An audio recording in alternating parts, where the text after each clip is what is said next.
Behind this closed door, in the basement of this townhome number 535, is where the horrifying murder and subsequent dismemberment of Ghanaian-born Kujo Kodi took place.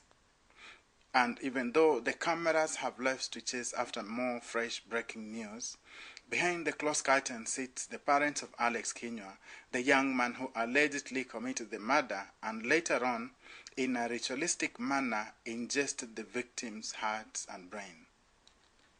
But beyond this compound, the world and especially the Kenyan community in the US is still in shock.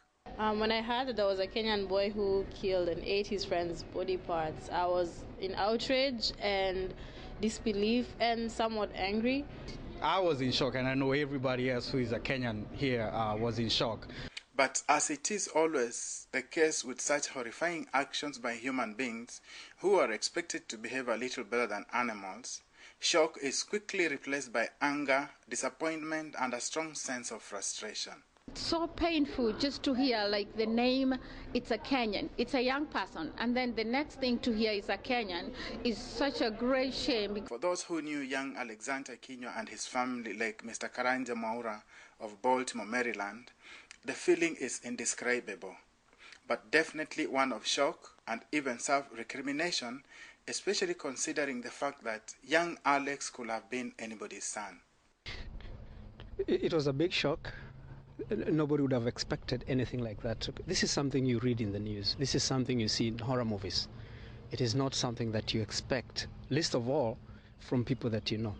Kenyans have a very good reputation in Baltimore. In fact, in America as a whole. You know, we are people who are law-abiding and stuff like that. This is actually Morgan State University, where Alex used to attend classes. One of the most interesting things about this story is the fact that Alex's father is actually a professor in this institution. As of now, Alex Kinyua is still in custody as the detectives continue to investigate the case before he's arraigned in court.